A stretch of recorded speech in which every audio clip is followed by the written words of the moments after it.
Welcome to the Seahawks Forever podcast, hosted by longtime Northwest sports journalist Dan Viens. News, reaction, and opinion. In-depth analysis on everything Seahawks.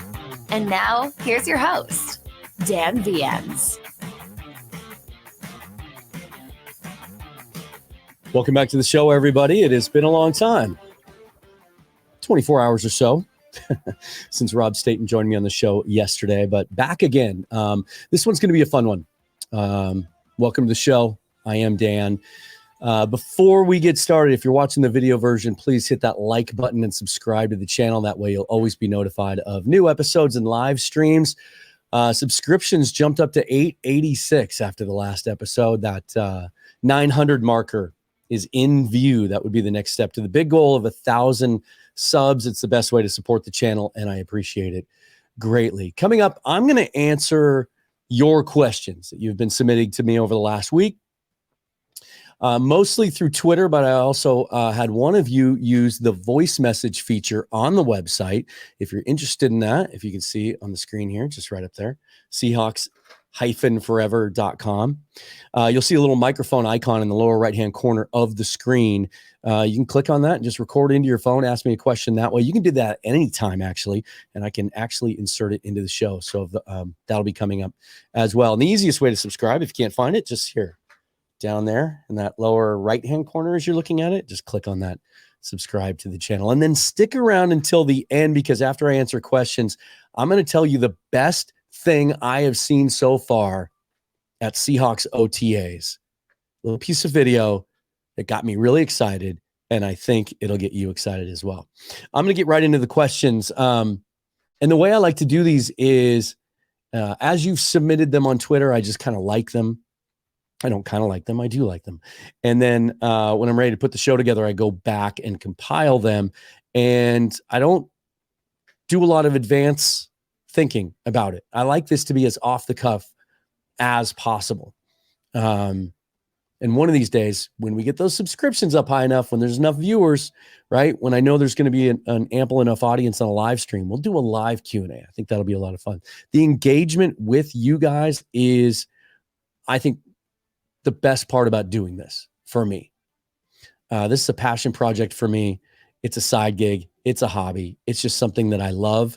And when I first started doing a podcast, back in 2016, if any of you ever have been with me that long, if you listen to The Dan Cave, I used to talk about a lot more things in the Seahawks. Used to involve a lot of Mariner talk in there as well. But I did it with the idea that nobody might listen ever.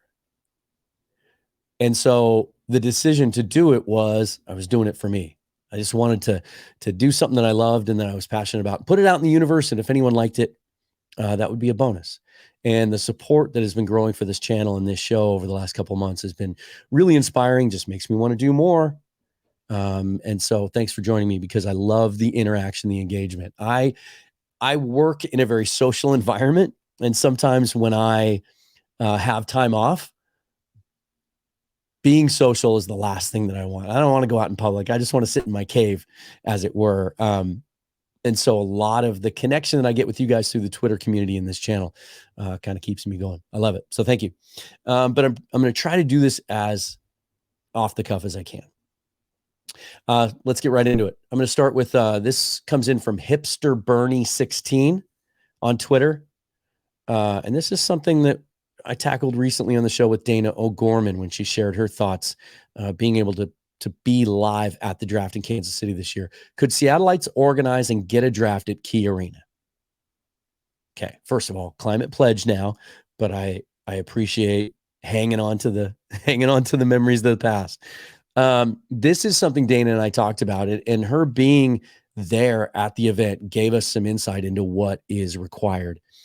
There was a little bit of excitement a couple of weeks ago when the NFL's official Twitter page released a graphic that showed logos in a number of NFL cities around the country. And under the caption of, these are cities that have hosted a major NFL event since 2014. And it was a very vague graphic at the time, but it got some of us excited because the assumption was, the inference was that we're talking about the draft or the Super Bowl or the Pro Bowl, something like that. It was suggested to me that, well, the Seahawks had a victory parade in 2014 after the Super. That's organized locally. So I got excited for a moment, threw some speculation out on Twitter that maybe we were in the running for a draft or had been approved and it hadn't been announced yet. A couple of years ago when the NFL made it clear that they were going to move this around, that it had become an event that was bigger than Radio City Music Hall could justify. More than half the teams in the NFL placed bids. There have been some reports that Seattle has been in on that process, but nothing really concrete. Could it work? Could it happen? Absolutely, yes. And here's why I think so. First of all, the NFL has now approved 2 northern United States draft sites over the next few years. I think 2024 is in Detroit, and then they just approved one in Green Bay. So weather shouldn't be a consideration. Much of the draft is going to be held outside, but you can build covers. And honestly, that weekend this year of the draft, the weather would have been perfect here. It was absolutely ideal. I remember because if you remember the stuff I was doing during the draft, I was sick. Had a really bad sinus infection, one that I'm still trying to kick, by the way. Eventually the voice will return to normal. I finally got some antibiotics, should be working through this thing soon. But it was absolutely gorgeous. It would have been perfect. Dana talked about the need to build the infrastructure to house the draft. And not just where the draft itself is held, the theater, the stage and the theater style seating and all of that, but also all the events. They build a lot of things for kids and a lot of historical perspective things, a lot of activities. Absolutely. And I think SoDo would be the area, not Climate Pledge. Although I think we're out to 2026 now. 2 bids have been submitted to remodel the old Memorial Stadium. If that were done, I think Seattle Center could absolutely and would be better than SoDo. In SoDo, you could use T-Mobile Park, roof open or closed, depending on the weather. That's perfect. You can obviously use Lumen Field. There's the convention center in between the two. Plenty of space out on Occidental Way and all of that you could do some outdoor things. And in the parking lot, obviously the north lot, and make use of that as the networks do when they do Monday Night Football, Sunday Night Football, things like that. So if you held it today, I think you could do it in SoDo. But when Memorial Stadium is remodeled, I think Seattle Center would be the place to do it. Obviously, all the history there. The big courtyard in the middle with the fountain, the Space Needle, all of that. I think you have 2 choices. You have to decide on one and make your best pitch. But I'd be shocked if the city of Seattle, if they put forth a legitimate pitch, isn't awarded a draft sometime in the next 10 years. From Seahawk Nerd at Twitter, who do you think has a better chance of getting considerable snaps in 2023, Dee Eskridge or Dareke Young? Is it Dareke Young or Dareke Young? Someone clue me in on that. Dee Eskridge, 2nd-round pick in 2020. Dareke Young, 7th-round pick last year. Both small school guys. A lot was expected out of Eskridge. A lot of expectations placed on him, not just because he was a 2nd-round pick, but he will forever be measured to most Seahawk fans in relation to the career arc that Creed Humphrey, the center in Kansas City, is on, because that was seen as a massive need for the Seahawks and would have been a more sensible pick there in the 2nd round. And Creed Humphrey has turned into, immediately became one of the best centers in the AFC, if not the NFL. And Eskridge has struggled with injuries, just hasn't gotten on the field. He's kind of become the new Rashad Penny or CJ Procise, where you can see the upside. Loved him coming out of the Senior Bowl, really turned some heads there. Really dynamic. Shane Waldron had a lot of things in mind for him. Fly sweeps, things like that. You can get creative with him. And then Dareke Young is much different build, but similar in the versatility. 6'2", really stoutly built, almost built more like a running back. And near the end of last year was getting some snaps and was being used in a very creative way by Shane Waldron, including coming out of the backfield as a fullback, and not just as a figurehead, as a decoy, lining him up as a fullback and then motioning him out and running him in a pass pattern. He was doing some blocking out of that position and really willingly and quite capably. It'll be interesting to see in training camp this year, preseason, and to open the season, if that's still part of the plan, because I think there's something there. He's a bigger player. He's had some trouble catching the football and needs to be more consistent in that area. But I think there's more upside there. I think Dee Eskridge is a guy that we've seen his skill set before. I'm not so sure Penny Hart and the skill set he provided the Seahawks the last 4 years before he moved on this offseason wasn't that much less dynamic than what Dee Eskridge can do. He's a smaller guy. He's going to work exclusively out of the slot. And now you've got Jackson Smith and Jigba there. I think that's going to cut in dramatically to Eskridge's role and potential role. We've heard how good Eskridge has looked so far in OTAs.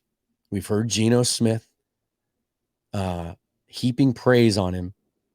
I just don't know if the opportunity is there, no matter how well he plays. And I think Dareke Young, because of that versatility he offers and how you can use him out of the backfield, and because of that size, his ability to be better on contested catches, I think at the end of the year, and plus, look, at the end of the day, and I've fallen victim to this too. Some guys just have to prove that they can stay healthy. I always stood up for Rashad Penny and against people and pushed back against people that said he was injury prone and he was fragile, because his injuries were legitimate physical injuries that are fluky in nature, not the sign that you're not up to the task of playing NFL football. We're talking ACL tears and broken legs and broken ankles.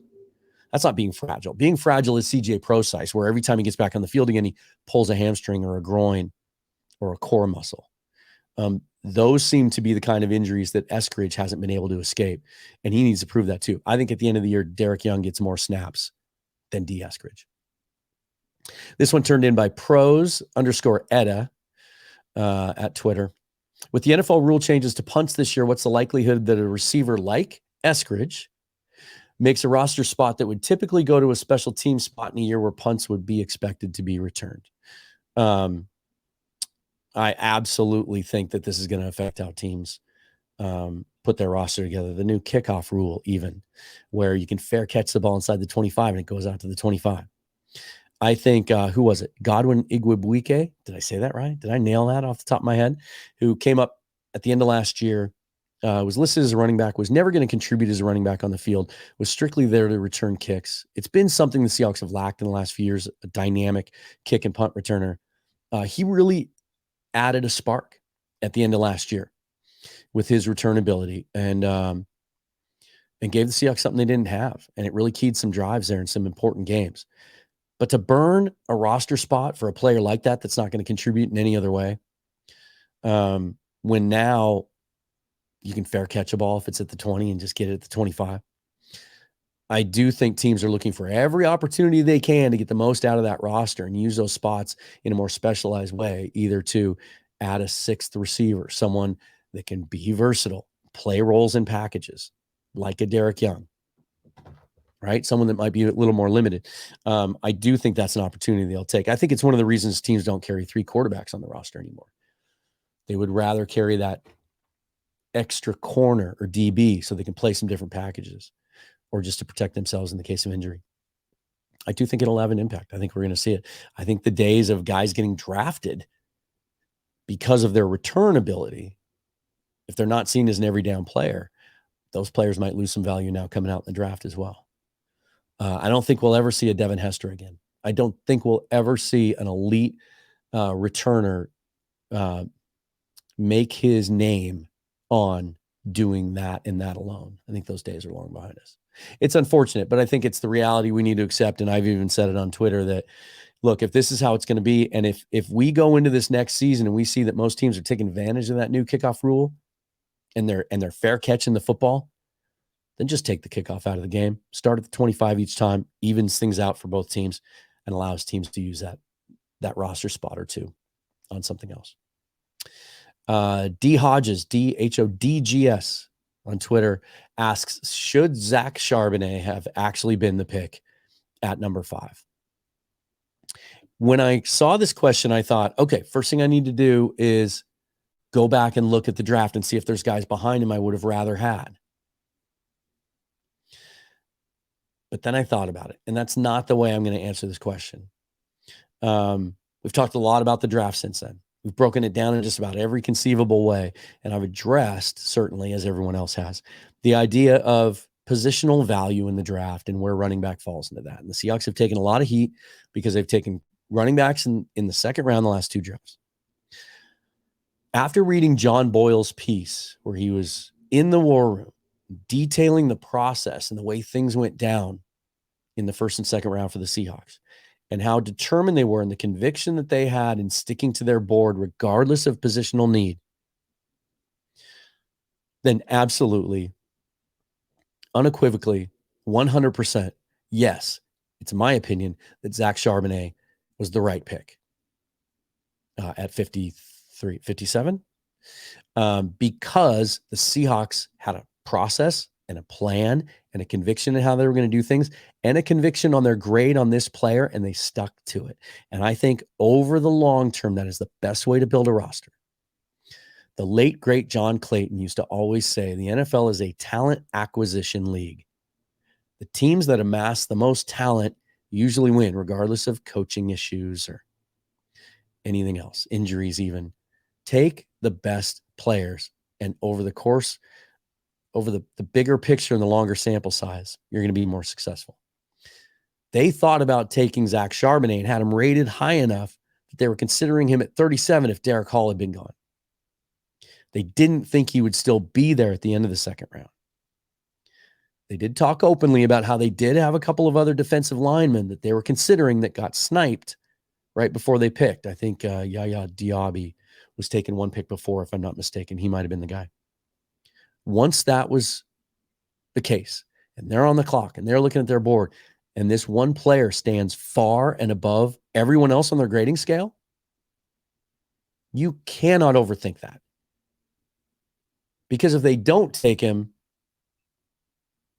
what would the reason have been? Well, people aren't going to like this pick. Do you want your general manager of your team making picks based on what he thinks Twitter's going to think or how the public's going to react? I don't. I also think he's a damn good player. And I think in the long run, he actually might be a more valuable running back than Ken Walker, just because bigger build. I think he can maybe take a little more punishment, maybe get some of those physical yards. I think that tandem, who was it on the show? Was it Griffin that compared it to the Jonathan Taylor and now off the top of my head, the combo in Carolina a few years ago. Now I can't remember the second guy, but Charbonnet, the more physical between the tackles guy, breaking tackles. Kenneth Walker, the more dynamic cutback runner. And Kenny McIntosh added to that mix. I cannot wait to see what that running back group looks like and how Shane Waldron uses them at his disposal. Next question from my number one Canadian fan, Jenny, up in the Great White North, Savage Cookie. Which undrafted free agents will make the 53-man roster? I'm going to have to defer on this one. I'm going to have to see more. It's hard to tell. I thought, just looking at the list and looking at these guys' backgrounds, that Robert Cooper, the nose tackle out of Florida State, would be the favorite to make the roster out of this group.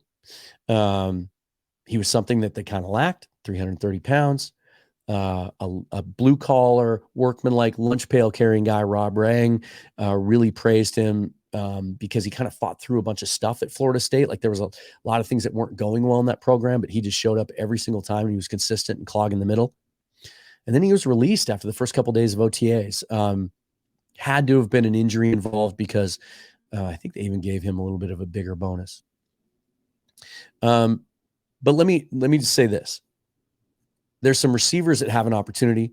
I want to get a better look at them. Matt Landers is one. Just because of the athletic upside, and he's tall and long and explosive. A couple of the tight ends I think are interesting, but to make the 53-man roster, that's tough. That's going to be tough. this year more than ever because they've drafted 19 players in the last 2 drafts. And 18 of them, as I mentioned yesterday on the show, are likely to make this roster. It's a young roster as it is. And then they signed 28 undrafted free agents. And I think the allure was to a lot of those guys, their agents probably steered them towards the Seahawks because there was opportunity there at the bottom of the roster. I'm going to need to see a little more, though. One other name I'll mention, though, that I'll be looking closely at is Jonah Tavai. Really undersized interior defensive tackle, sort of like Miles Adams was coming out of college as an undrafted free agent. He's gotten bigger, but Tavai, short arms, short in stature, light, but really dynamic as a pass rusher inside. And I think they gave him a bigger bonus. He's a guy, if I had to name 2, it would be Tavai and maybe Landers if there's an opportunity at the back of the roster for that wide receiver room. It would probably have to require the Seahawks carrying 6 receivers in that case, though, which kind of ties in with some of the earlier questions. This is all kind of coming together in a little bit of a soup, isn't it? RT Solari, RTSOLARI asks, very simple one. Will you be going to training camp and then reporting on your observations? So I am not credentialed at this point. And so I don't get to go actually to the VMAC and watch on the field. The guys you want to be following for that, Bob Condota, the Seattle Times, Greg Bell, Michael Sean Duger from The Athletic, Greg Bell from the Tribune, Corbin Smith, obviously, who you've seen on the show a lot. Those guys, they're there. They're on the ground floor. They get to go and see those practices. I will attend a couple this year on my own. The problem is, and over the years, I've gone to fewer of these. It's just such a bear to get there, having to go to the landing, wait for a bus, wait in line, check in, take the bus there, and then have to be at the mercy of the bus coming back. That's unfortunate. I wish they had more parking and you could just drive there on your own. But I will say this, with the focus this season being so much on taking this show to the next level and really giving you the best content I can give you 365 days a year, and especially as we get closer to the season, Seahawks have always done a really nice job of live streaming their practices on their website. They show you quite a bit, enough that you can glean some things. I will be more committed this year than ever to watching those practices and reacting to them and the things that I'm seeing in those on the show. So that's how I'm going to approach training camp this year. All right, we're going to finish up with this. I told you that someone took advantage for the first time of the voice message feature. And again, if you go to Seahawks-forever.com, you'll see the microphone icon in the bottom corner of the screen. You can just click on that, record a question to me at any time. It'll notify me and I can record it just like this and play it on the show. So I got to give a shout out to Shane from Australia, Shane Fisher. He is one of my favorite fans of the show. He sent me a very flattering message, a very long message through DMs a few weeks ago about his journey living in Australia, but becoming a fan of American football, of the NFL, and specifically how he became a Seahawks fan, and also voiced his appreciation for what he's been able to learn from watching my show. It means a ton to me, Shane. And this is Shane asking 2 questions. So I'm going to play them both here in audio form, and then I will take them on and answer them. This is Shane Fisher from Australia. Hey Dan, it's Shane from Australia here. Absolutely love the show. Couple questions I got in. How similar are Seattle's first 2 picks with Witherspoon and Jackson Smith and Jigga to the Jets' first 2 picks in Gardner and Wilson last year? And can we expect or hope for a similar outcome with 2 rookies of the year? Another question I got is, how will the addition of Jackson Smith and Jigba affect the ratio of targets to wide receiver versus tight ends in the coming season? What will be the biggest differences to the viewers at home? Again, thank you, Shane. A couple of great questions there. It's funny, until he had said this, I hadn't thought of the parallel between what the Seahawks did in the draft this year and what the Jets did last year. And of course, the Jets had 3 first-round picks last year, but they take Sauce Gardner was it at 3? And they take Garrett Wilson out of Ohio State. So the parallels are uncanny. You take a corner high with your first pick, and then you take an Ohio State wide receiver a little bit later. course, Garrett Wilson and Jackson Smith and Jigba played together 2 years ago. And Sauce had the famous battle for Rookie of the Year last year with Dareke Young. And, look, I'm a homer as much as anyone. I think Dareke Young has a lot of all-pro selections in his future. Many of you wrote off the Sauce Gardner selection as Rookie of the Year last year in New York as a big market East Coast bias thing. I can't argue against his selection. They were both terrific last year. Both would have been worthy of the award. I can completely see. When you look at a lot of the analytics and the advanced statistics, Sauce had a great year. He had a great year. And I think he finished a little stronger than Dareke did. Dareke had some struggles down the stretch, and that might have cost him the award. Can either of those guys win Rookie of the Year? Absolutely. Of course they could. Especially because I think there's been so much attention paid to the Seahawks and how they've drafted the last couple of years. I think this year's draft class could benefit from last year's draft class because you see it nationwide now. A lot of these analysts are just so pro Seahawk and what they're doing now that I think the focus is going to be a little bit more on them. It's not going to come as much of a surprise. So yeah, if Devin Witherspoon comes out and looks like a rookie the same way he looked at Illinois, and he's not just locking guys down and putting up, good PFF pass coverage grades, but he's also coming up and hitting people the way that he hits guys. That's going to make an impact. That's going to turn heads. I think he's a guy that will make enough flashy plays to be in the conversation. Jackson Smith and Jigba, I think his road's going to be a little tougher.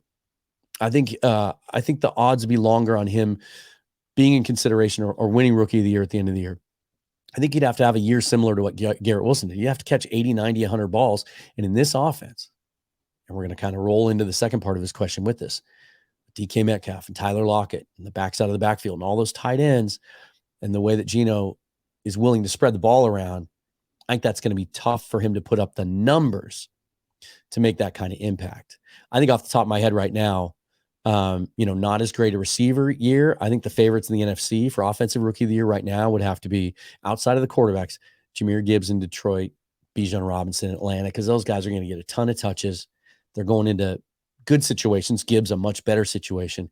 I think he could have a massive rookie year as a running back right from the get-go in a really exciting offense to watch and a team that people are kind of picking as their, young favorite this year. And a lot of people are jumping on that Lions bandwagon. I think those guys would be the favorites right now. I think it'd be tougher in Jigba, but Witherspoon's got a shot on the defensive side. Second part of that, how will the presence of Jackson Smith and Jigba affect target distribution to tight ends and other receivers? I feel like it's going to affect the tight end target rate more so than the receivers. I think DK and Tyler are going to get their targets. I think Geno's going to make sure of it. I think Shane Waldron's going to make sure of that. Geno was much, much more consistent distributing the ball to those two guys than Russell was. And you can see that in their numbers, how they ended up last year. They were both involved every single week. Whereas in the past, with the past quarterback, sometimes you'd lose one for a week or two.